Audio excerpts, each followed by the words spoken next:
Hi, I am Latanya Moore. I'm a well-being life coach for women, and I am here today to talk about the benefits of journaling. If you have been in the real self-care for real women community, you know that journaling is something that I encourage for numerous reasons. If you have followed my blog, jointheordinary.com, you might also know a little bit about my journey as a person and then also my journey into becoming a well-being life coach, wanting to support women on their journey to less overthinking and more doing what truly brings them joy and what really matters to them.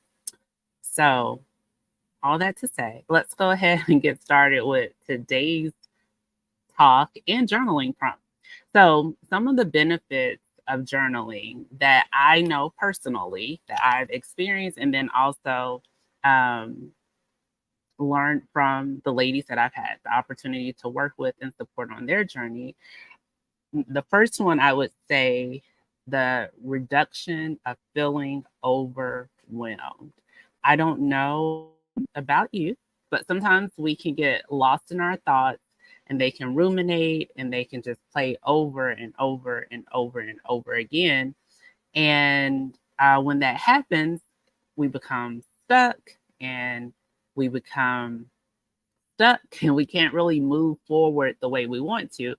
And what I know about journaling, if you give yourself permission to pick up a piece of paper, it can be the back of an envelope, it can be a sticky note, but if you can just give yourself permission to write those thoughts out, to get them out of your head, that feeling of overwhelm and the ruminating can slow down some. And for some people, it'll stop. So it just depends on the person. So that's one thing. It helps you to reduce that feeling of overwhelm. And in some instances, it can relieve it and you can kind of get a break for a long period of time, not just for a few seconds. It just, like I said, it just depends on the person. Um, and then the second, one of the, another benefit, and the second one that I'll mention is it provides you with the opportunity to um, tap into some self discovery through writing. A lot of things can come up, things that you didn't know that you were even thinking about.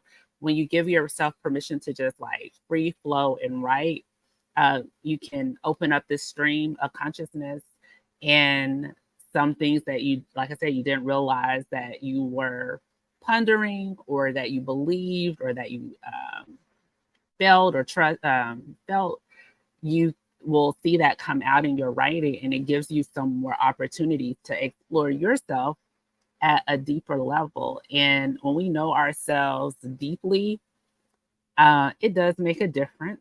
You have more strength to say no because you really know what you stand for. You give yourself permission to be curious, not just curious within yourself, but curious around with the world around you. And you can also give those in your community the opportunity to be more free and to approach them with more curiosity versus um, having these definite opinions of people. Like we could approach people with more curiosity and the willingness to learn from them and from their perspectives. So we have the first one can reduce that overwhelmed feeling. The second, it opens you up to the space of self discovery. You discover new things, but you can also tap into some of the older things that you may have pushed to the back burner because life can be very busy. It can be very distracting, and it can kind of pull us away from ourselves in some instances. And then the third one that I'll mention today is freedom. In your journal, you have the freedom to be unfiltered, the freedom to be who you are, the freedom to explore without pulling back. So, what do I mean? Your grammar, it doesn't matter. It doesn't matter when you're journaling for yourself. Uh, your thoughts, we all have thoughts that might seem unkind, but when we give ourselves permission to explore those thoughts, then we can get to the root. We can get to the root of them more easily than if we were judging them or pushing them away or saying like, no, no, no, I can't feel this way or I can't think this way. We give ourselves permission to explore them, and that can be good. That can be good for your self-discovery journey, and it can be good when it comes to helping you reframe.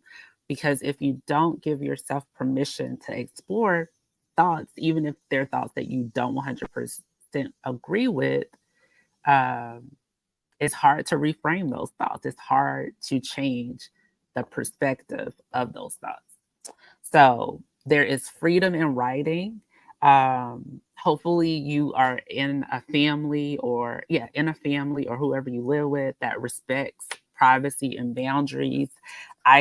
For me, I can leave my journal wherever. Anybody in my family can leave their writings wherever, whenever, and no one will pick them up and say like, let me just read what you got going on.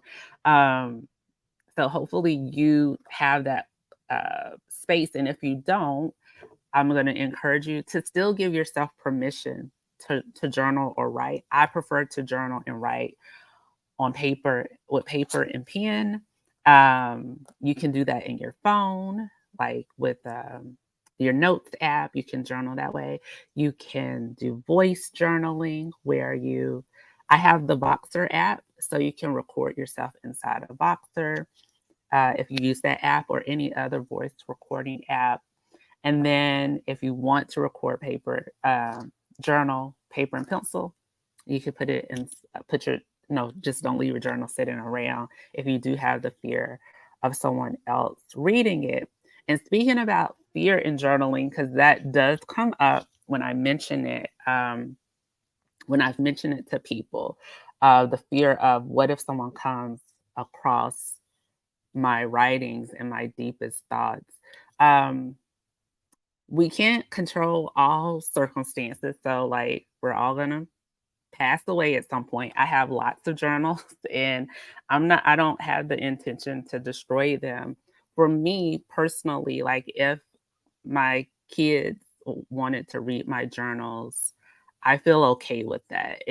Um, to me, it's like they will get my story in my own words, and they will also get the progress and the growth of my story in my own words.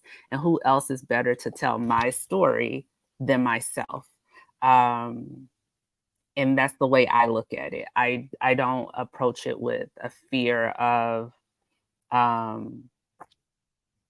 because I have pages of where I have vented, because I've also heard, well, when I open my journal, I just write out all the bad things and there's not anything good in it. Um, but that's part of the story. That's part of learning yourself. That's part of discovering yourself. And it doesn't have to stay that way. The more you do it, you can move from that space of feeling like my journal is negative to, wow, look at the growth that I'm making within my journal. And if you find it hard to move from that negative space to exploring other topics, that's where incorporating just prompts that get you to think, like what we're doing in Real Self Care for Real Women.com. It's a Facebook group. Um, Doing the prompts together and coming to journaling workshops can also provide you with other opportunities to write about other things outside of venting. So, if you're afraid of people reading your journal, you have a few options of places you can journal. If you're like, and then if you are like, I'm kind of open to it, but what if something happens to me? I don't want people to know. I want to encourage you to kind of reframe it and look at it as, this is the telling of my story, and there's no shame in my story. Our stories are always evolving. They're always shifting, growing, and changing, and we're always developing into who we are. So, and I want to encourage you to give yourself grace in that area. You can join the community here. And then our journaling prompt for today is a free write. It's just a free write. Like, just write from a place of gratitude. So, gratitude for where you are today, write from a place of curiosity.